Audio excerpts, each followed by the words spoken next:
Hello, and welcome to Intimacy Evolution. I'm Brianna Carey, one half of this show that I co host with my husband, Mark.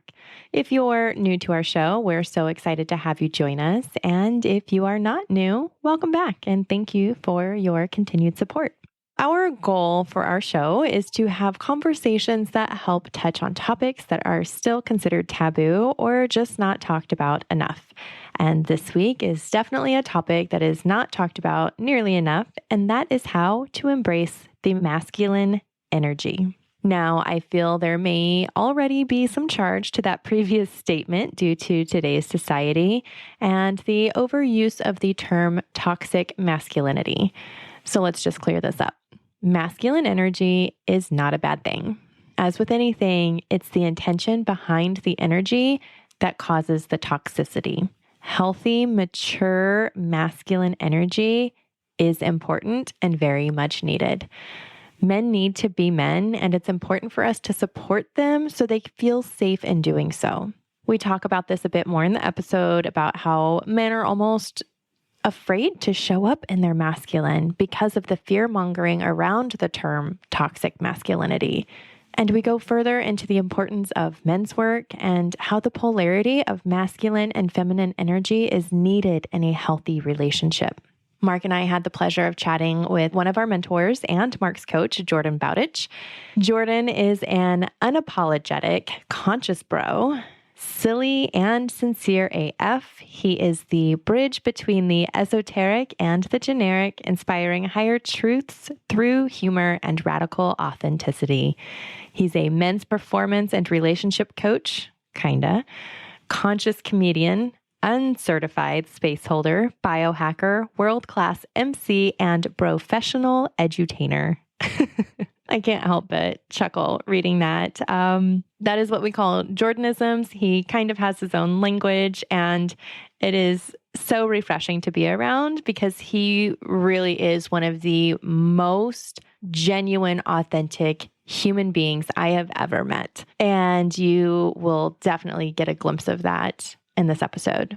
Jordan facilitates elevated connection by creating safe spaces to not play it safe, integrating bioenergetics, interpersonal polarity, sexuality, and social magnetism into his work and play. This is a great conversation, and I cannot wait to hear what you think of it. So let's get into the show.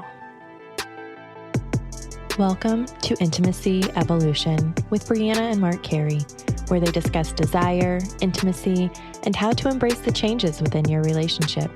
Brianna has been a sexual health educator for 14 years and is currently working as a relationship and intimacy coach. Mark is a licensed professional counselor and has been running his own private practice for 6 years. Together, they have 2 young kids and have dealt with the many ebbs and flows during their 15 years together. Intimacy evolves over time, and that's okay. Let's talk about it. Welcome to Intimacy Evolution. We have a super energetic guest today that I'm very excited to share with you all. His name is Jordan Bowditch. That's me. He or J-Bow or the Conscious Bro. There's many.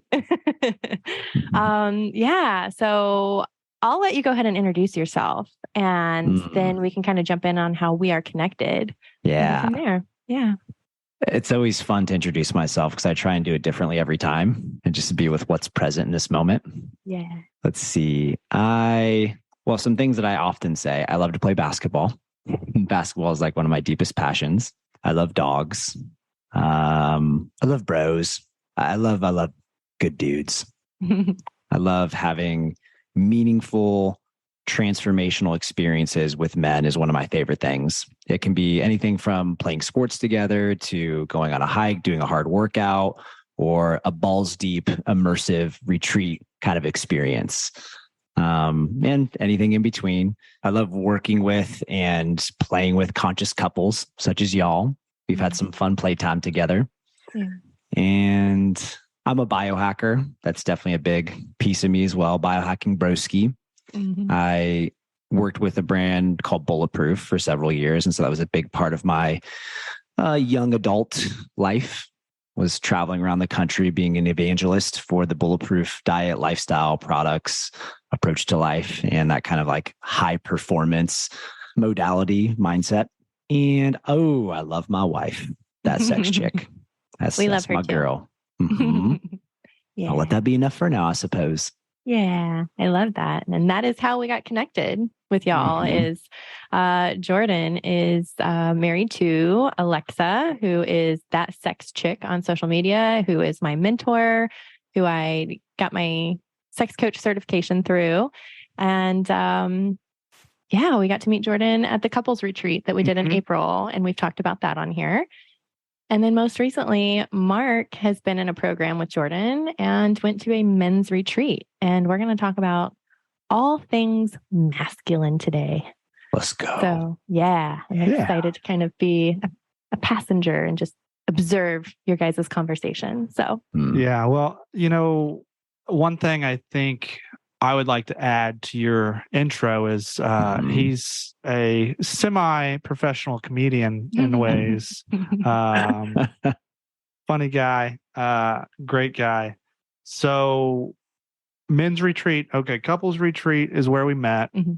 Men's retreat, we've done some group coaching. I consider Jordan a friend, a mentor, my coach, actually, right now. We're in a 6-month container that I'm working with Jordan, and I'm very excited. We just had a call yesterday, so I get to see him 2 days in a row. Lucky me. Yeah. So, well, let's just get into what men's work is. I think it's for our listeners, it's not something we've set aside a complete episode on. So let's just get what your version of that looks like and hear from you. Yeah. Men's work is a large umbrella, and my flavor of men's work is very playful. It's a lot of fun. It's fun, comfortable. It's sincere, but not overly serious. There's a lot of people out there that facilitate men's work that do incredible stuff. I've been a part of many retreats, many programs as an attendee, and I found that a lot of them weren't my favorite. Again, they were great because they were a little too serious. It felt like the work was work. Yeah. And I believe that the work can be like fun and playful and not even really feel like work. And that's not to say that it lacks depth. It's super deep. But 1 minute I can be crying and the next I can be laughing hysterically. So that's the kind of men's work that I feel most called to. And that's how I facilitate experiences. And as far as what that can look like very practically and tactically, it can be anything from, like I referenced before, competition. And so at the men's retreat that we just had here a couple of weeks ago, we had the Bro Olympics. And that was like a perfect way to break up the experience, so to speak, where I think it was on the second to last day, kind of in the middle of it when we're on the other side of a lot of the big breakthroughs, if you will. And we were, to use the hero's journey motif, we had been initiated. We're still definitely in that extraordinary supernatural space, but we had done kind of the big slaying of the dragon, if you will. And so there's like, cool, like let's ground in this stuff with some play and talking shit to one another, and just slapping each other on the ass, good games, that kind of stuff. Yeah.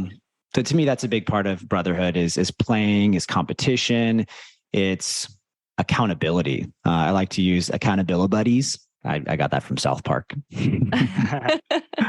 And so like in my virtual programs, we have weekly rotating accountability buddies, opportunity to connect with someone more directly and to hold each other to our highest. So that's a big part of men's work in general, in my opinion, in my experience, is that accountability piece. I think men in particular, humans for sure, but men really thrive on being held accountable to commitments, to what they say they want to do. Yes, that's a big piece. And I think men's work is also, and there's a million more things I could say, but the last thing I'll say for now is it's therapy. It's the best kind of therapy that I've ever experienced. And it's specifically, if you want to, in the context of relationships and romance, my bros are my therapists, not my wife. And that's when I first was exposed to that idea. I was like, that's interesting, because the way I've been conditioned is your romantic partner, your wife, is kind of everything. And that's the way it's supposed to be. Some of the nuclear family kind of vibes. And I found that in my experience, that was not effective. It did not work well at all. And when I started to lean more on my trusted bros, my chosen advisors, my relationship got so much better, because I wasn't filtering stuff like through her and processing through her. I would pre-filter with my dudes, be able to share things really candidly, and things that quite frankly wouldn't be appropriate to share with my wife. Frustrations, things that would hurt her feelings. It would make her feel unsafe potentially, and perceive me as a little untrustworthy.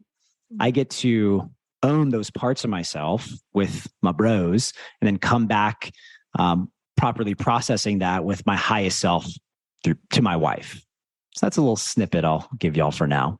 Yeah. And I got to say, you do, the first part of that is the fun part. You do that well, very well. Thank you. And I also value that very highly. Enjoyment in life is so important. Fun, play in our relationship, all of our relationships, our friendships, everything like that.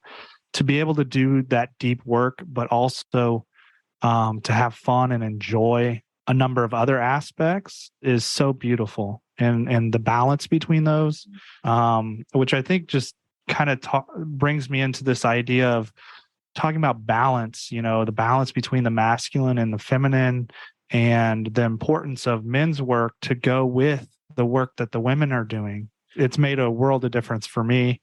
And I just absolutely love it. So, what you're typing over there. I see that. I know. I didn't want you to get distracted by it. Oh, now I am. Here we are. And we haven't really tapped into, the masculine as much in our podcast yet. And so I would love for you to take us down that path a little bit about what the masculine energy looks like, what's needed, how's it different? And how do we level that up and really find that for ourselves? Yeah. This is a big one. Yes. A lot of the influence and training I've received in this regard has come from Way of the Superior Man, David Data, John Wineland, and some other mentors, Elliot Hulse even, which some people might hear that name. And if they follow him nowadays, they might be like, what the fuck? Because he's radical. But I think he's got some beautiful medicine. And a lot of it also has come from Osho, which same thing. If people have ever watched, there's a documentary on Netflix called Wild Wild Country. But don't throw the baby out with the bathwater, as they say. As many gurus of sorts and controversial teachers are, there's stuff there, but he's been an incredible teacher and mentor to me from afar. So a couple core pieces of masculinity, in my opinion, are, well, from the masculine feminine perspective, masculine is like solid. It's dependable. It's unwavering and unchanging. It's sturdy. And the feminine, and I imagine this has come up on this podcast in some way, shape, or form, but is more flowy, is seasons. It can be a storm, 1 minute, fucking tornado, hurricane, and then the next, oh shit, the sun comes out and it's bright. It's very fluid like that. And all the more reason for the man to be solid, so that the woman, the feminine, can flow in that way. Without the man being unperturbed, so to speak, in the perfect world, at least. Some other things around masculinity that have been really important for me is being expressed, and not necessarily verbally. Yes, absolutely. Being able to express myself, talk therapy, we could call it that in a sense. But this concept of body psychotherapy.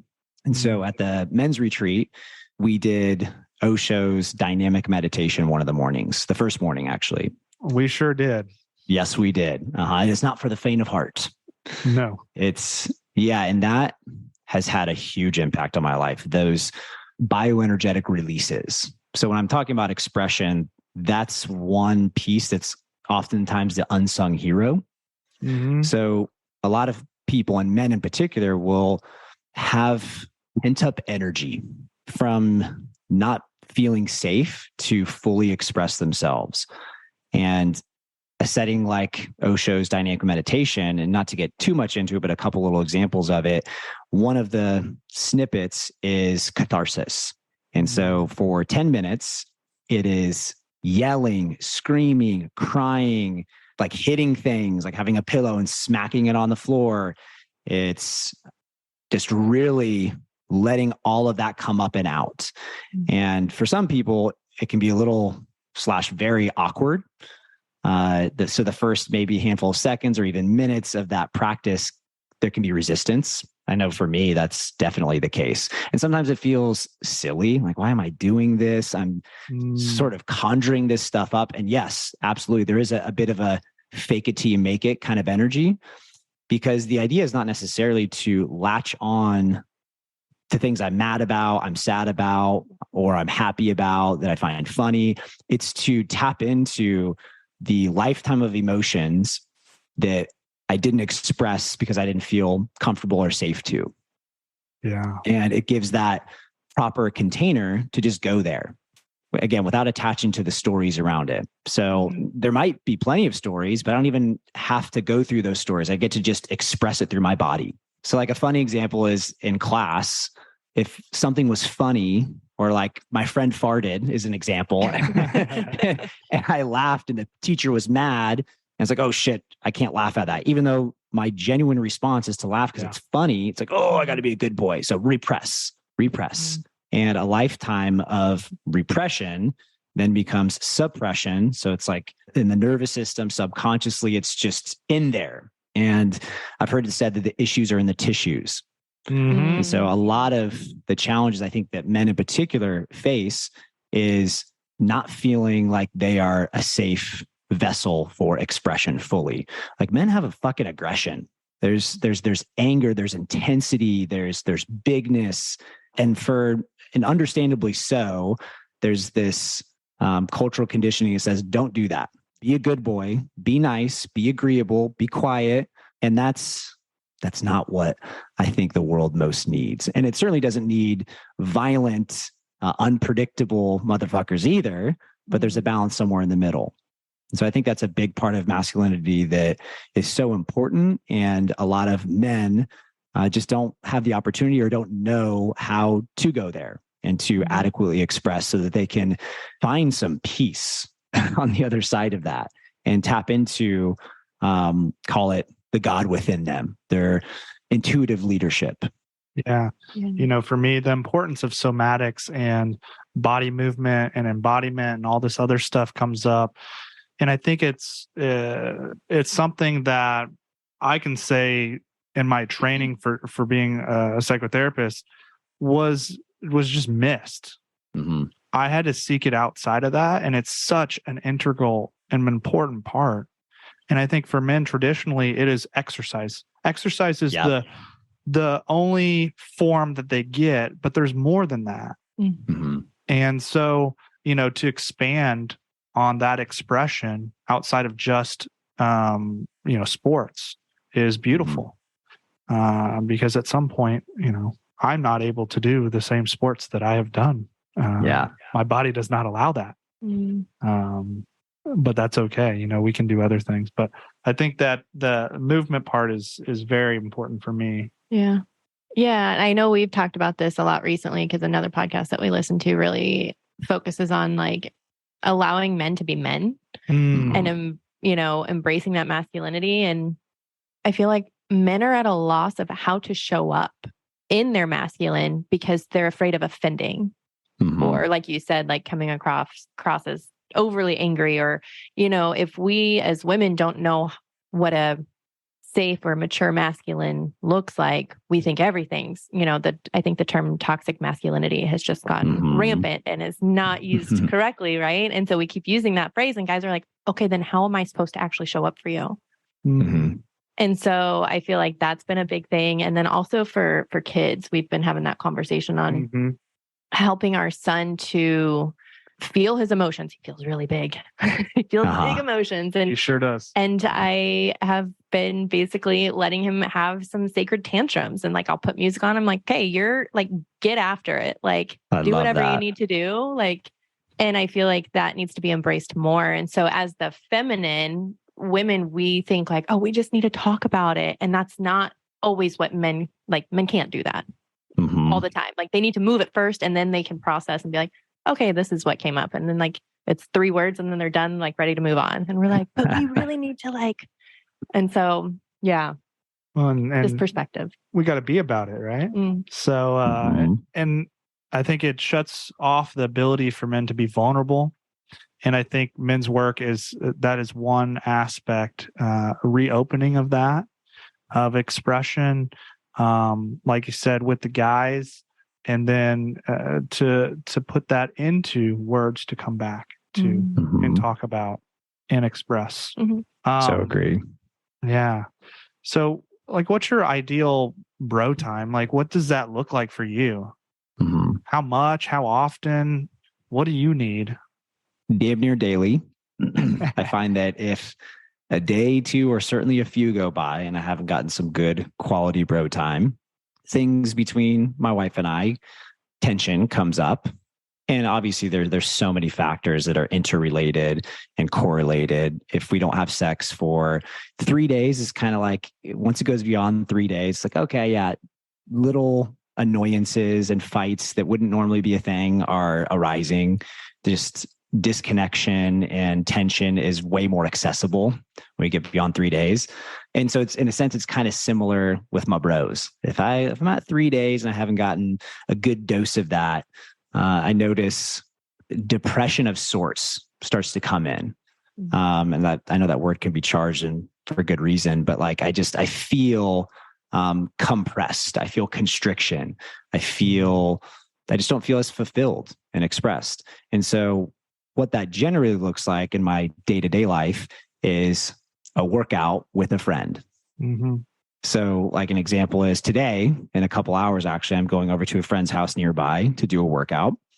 And inevitably after the workout, and also during it, but in particular after, we'll kick it and we'll have conversations. We'll talk about our relationship. Hey, how are you doing? What are you challenged by? Like that vulnerability gets to come into play. And I get that therapy, that bro therapy, almost on a daily basis in some way, shape, or form. And so that, once again, just serves me so well in my relationship to be able to, in real time, just kind of omnipresently go through those things. Yeah, it sounds wonderful. Yeah. Just stages of life. I feel like for me, definitely weekly. More than that, if possible. But like 2 small kids and logistics, it gets tough. Sure. But yeah, I definitely can feel the weekly is important to me. Idealistically, it'd probably be 4 or 5 days, but that's a season of life we're in. And other types of play beyond that, because I can, play with the kids and it's much different, and it's a release in way. Yeah. I'd like to go back to something you mentioned about where you get to the 3-day mark of not having sex and you start, I want to just kind of expand on this a little bit. And this is what your guys' kind of relationship has built around. You've had the talk about your desire discrepancy and things, because I don't want some guys listening here being like, oh, well, they said that, we need to have, it's been 3 days. Like, it's what works in your relationship. One. Totally. And how, I guess, I know you and Lex have been in this space for a while. And so you guys understand that you both need your space. And so one thing that I was kind of thinking about earlier was encouraging that bro time, but for the, female partner to not feel resentment for not having her own time, because she has to own that responsibility to take her space when she needs to. Totally agree. I'll throw a quick thing in there. There is definitely the female equivalent to everything that I'm describing. There's nuances and it looks different in certain ways, but overall they're fairly similar. So she has her girl time. And that's been something actually more recently, she has been not getting as much as she would typically get.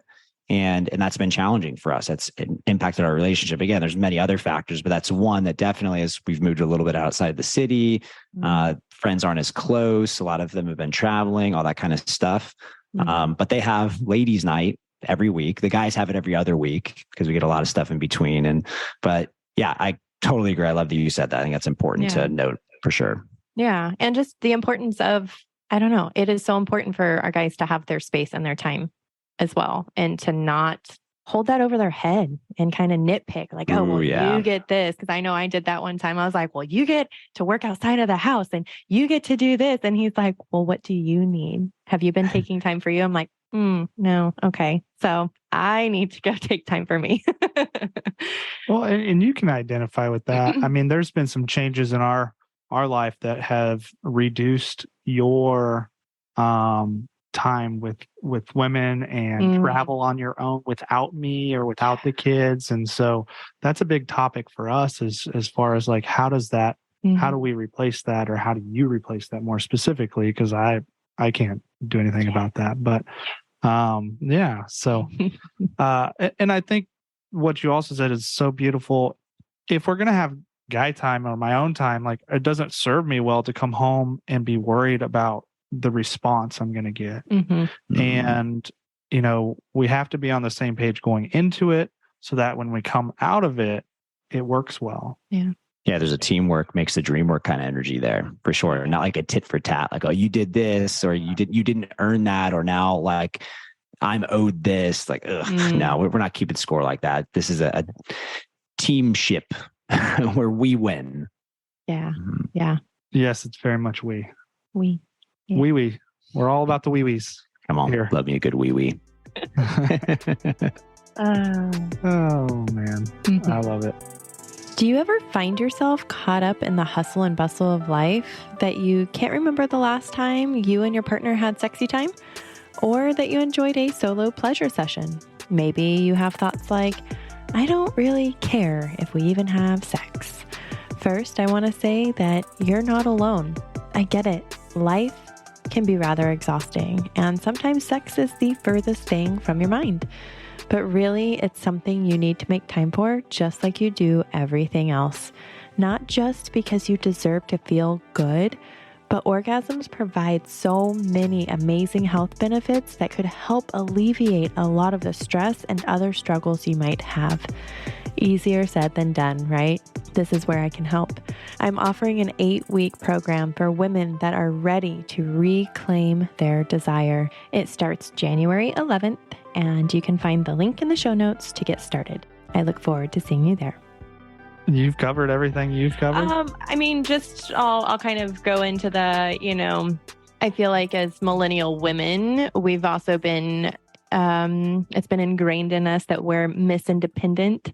We can do everything on our own. We don't need a man, but then we're like, where's the good men at? Because they're scared of us. We like pushed them away. Like we can do everything. So there's this, emasculating them, where you're constantly saying like, oh, you didn't do that right. Or, oh, I'll just do this. Or, oh, I can handle this myself. And so then they're like, okay, how am I supposed to show up for you? And so I feel like that's something, that I've been really noticing floating around on the internet lately, especially like social media. The gram. This conversation, where women are just kind of like a little bitter, but it's like, well, you did this to yourself. Women did this as a collective, right? And you can't expect your partner to show up if you don't tell them how you would like them to show up. Or allow it. There was some really interesting research that after COVID, in the dating world, in the dating pools of Tinder or whatever you use, there was this like anger from both the men and the women towards each other. And it was very divisive, and we don't really understand why. Just that big separation. I think it's been happening all over, from politics to this or that to anything. There's this big divide. And so how as men, as the masculine, can we start to, bridge that gap? That's what I'm thinking about. It's like, how do we move through this world and really show up and bring that. And I think men's work is definitely super important and often forgotten. And that's my version of bridging that gap. I know we've had conversations and you've expressed things about what that looks like. So I didn't know if you wanted to add any on that. Yeah. So a couple of things come to mind. One is to Bri's point of women where, strong, independent women, where are the men that can meet me in this, and that narrative. I think that is the byproduct of an overcorrection in society, where the pendulum was maybe so far this other way of be good little girls, housewives, take care of the kids, don't work, surrender all of your desires and dreams and those kind of things, and just be my arm candy, to be extreme with it. And so then it swung way the other way, feminist movement, I don't need a man. And now I think we're looking for something in the middle, the pendulum to kind of settle back in and recalibrate appropriately. And so in my personal life, this is happening right now with Lex and I. And when I met her, she was boss bitch, boss babe, CEO lady, and this strong, independent woman. You should have seen some of her content like before we started dating. She was like, never going to have kids, open relationship, polyamory kind of vibes. But then I got her. And she's, in particular, like right now in this season, we are transitioning to her much more stepping into mother energy and not having to be the solo, so to speak, entrepreneur, go-getter. And we've been in the tension of that transition for at least 1 year, maybe as much as 2. And it just has continued to build. And with this physical move also represented a very energetic move. And so this conversation is very top of mind of, okay, she's kind of been there and done that and proven to herself that she can do it on her own. And she can be this really successful coach and entrepreneur.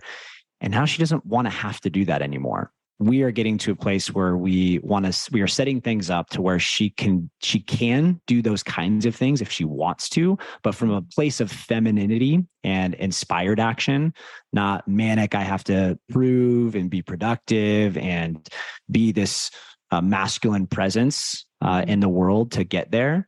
And so I'm we're stepping into the more traditional roles. And I think that's beautiful. And I think a lot of the more, in my opinion, well-rounded, grounded individuals are recognizing that balance in the seasons of life where it gets to shift and it can go more in this domain and then come back more in this way. And it gets to ebb and flow. So yeah, I felt like that was important to comment on that. That's my personal experience. And I see that happening in the world. I think it's beautiful. Yeah, definitely. I think that's the people that we like to be around the most. And I think it does, like back to seasons, it does ebb and flow. I mean, we experience that depending on where you're at, on what you're doing and where I'm at, work-wise, home-wise, whatever's going on. It has some ebbs and flows. So, So what are some tips that you would have for men that would like to embrace this a little bit more into their life? Stepping more into that masculine, finding their community, kind of like, having that bro time, and then tips on maybe how that gets integrated into the relationship. I got tons of stuff on this one. This is a good one. And some of it we've already talked to, but I'll double click. The lowest hanging fruit is exercise. And to take that a step further is physical embodiment. If I'm working with someone, or I'm just even exposed to a man who looks physically unhealthy or even just not optimized, that's a yellow flag. And it's not to like shame that person. It's just like, hey, there's physical work it's represented physically, like the incongruence. And so getting back into alignment and getting to healthy masculinity, that is a big piece of it. It's like, what does your physical body look like? So exercising and certainly nutrition and those kind of things. So that's, just a place to start. If there's nothing else that's accessible or you just don't know where to go, hit the gym. Bonus points if you are doing it with fellow bros. You can find an accountability buddy that's your gym buddy. Classes, all that kind of stuff. Join a men's group. And that is available to anyone. Like it's not this, you're privileged to be able to do that. No. There are free ones. There are virtual ones. There are in-person ones. Where there's a will, there's a way. Mm-hmm. And certainly I would recommend doing a paid one, mostly because you value what you pay for. And I find that if I join something that's free, I don't have much skin in the game. I don't show up nearly as thoughtfully. I'm not nearly as committed if I don't pay for it. I need to feel a little bit of that twinge of like, oh man, like I missed that call or I didn't show up fully and I paid hundreds or thousands or tens of thousands of dollars to be a part of this thing. I'm going to be way more successful if I do that. And meet yourself where you're at. If like that's just not, you don't feel comfortable, ready, or you can't afford it. I'm using air quotes because that's a funny thing to say. Like money's funny. It's all relative. I'll talk to somebody who has $100,000 in their savings account, but they can't afford a $500 men's group. And I'm like, interesting. Okay. And then one more thing that comes to mind is going to a men's retreat. The virtual stuff is awesome. I'm so grateful to live in a world where that's accessible. And I think that is the ongoing in between where it's like, just be proactively in a weekly men's group, again, virtual or in person. And then typically I like to do it about quarterly, at the very least 2 times a year, an immersive men's retreat experience.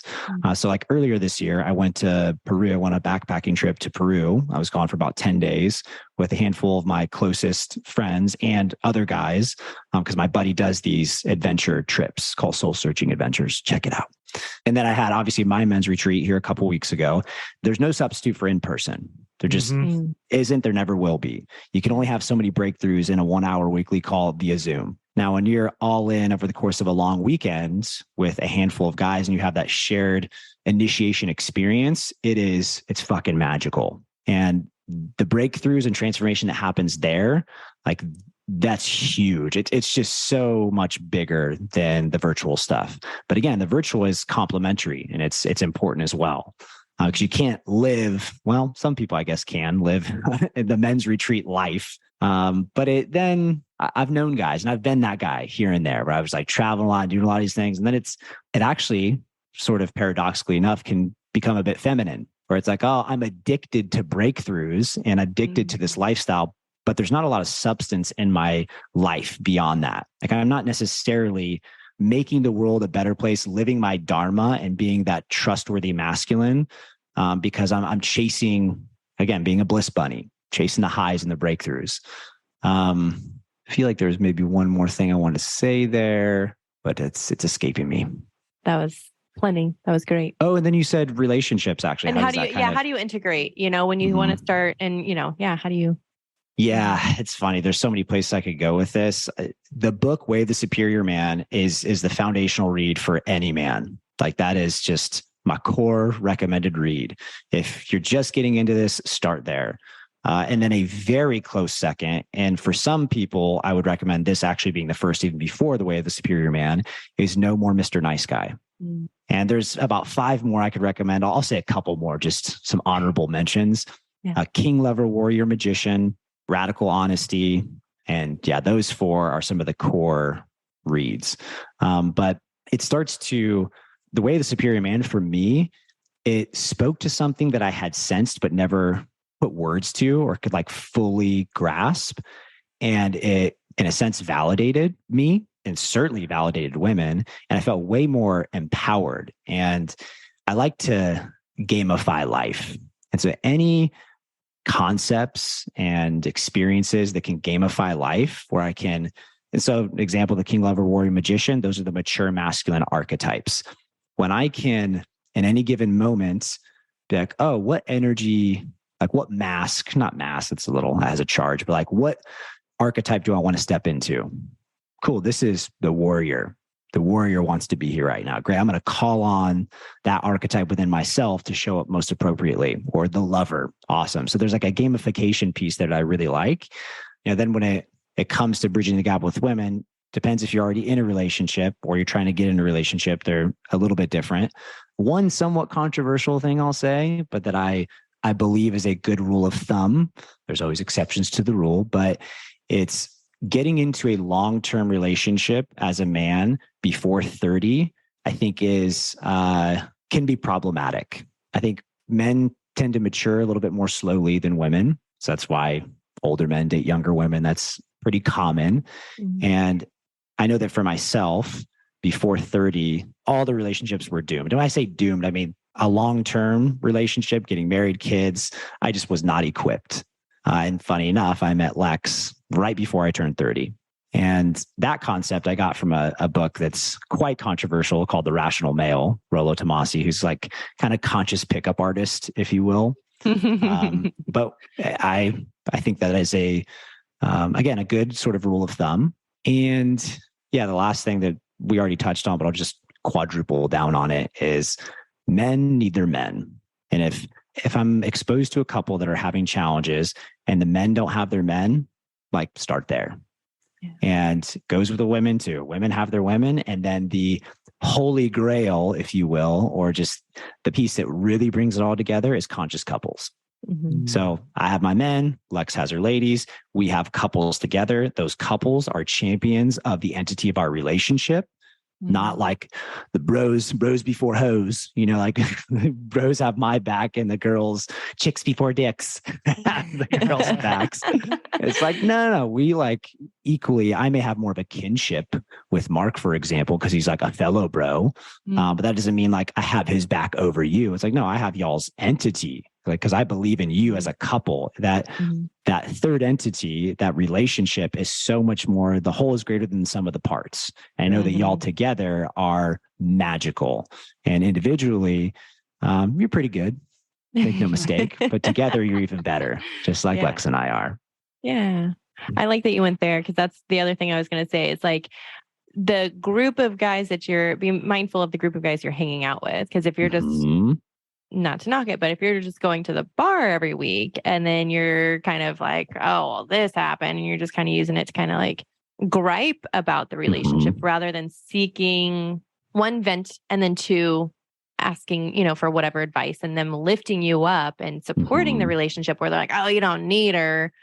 You have to find the people that are going to be in the right mindset if you're wanting to make it. Yeah. And for me, it's about being able to be vulnerable and being able to be seen in the difficulties I'm having in myself or my relationship, because that's what helps me move past it. That's what helps me figure out the way to go about. She's looking at me, guys. My wife is like looking at me with these love eyes. Yeah, I see that. Come on now. Get him. It's beautiful and I love it. What are you doing later? Lunch. What are you doing right now? Shit. Fair enough. So, and I cannot, the men's work has been amazing. I've done therapy as a therapist. We're highly encouraged to do our own therapy. I've been stepping into this men's work in the last, really last 6 months, maybe a year. And it's been beautiful in a different way and much needed. And so there's definitely value in all of the above. And I can't say enough about Jordan. He's the man. Yeah. When I saw you, Jordan, I told you that, Mark came back different. And I thought about that and reflected. I'm like, he didn't come back different. He came back enhanced. More of himself. Like, yes. And like, just really there is an energy about him after that men's retreat, and it's still there. It's still present. And, sometimes you kind of have that like hangover that happens after like a lot of work, but it's still present because it is him being able to fully show up, and it's just enhanced. And it's been really cool to witness. I'm blushing. It's okay.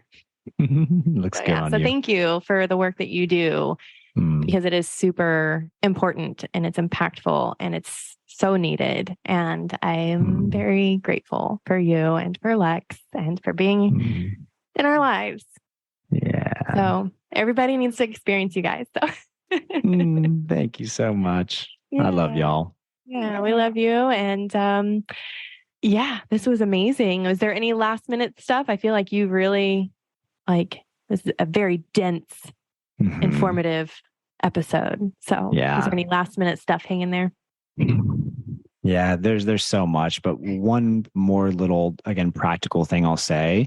There's a group out there called Sacred Sons. Like, obviously I love my stuff and it's my flavor, and I couldn't stop if I tried.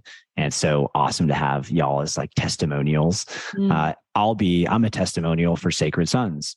They have exploded in the past few years, and it's different. It's a lot of people and a lot of bros, so that can be kind of intimidating. But it's my understanding it's pretty accessible cost wise, from what I recall, and it is incredible work. I know the founders very well, and so just another like very specific option for guys that are looking to get into this stuff and to like really just go fucking all in.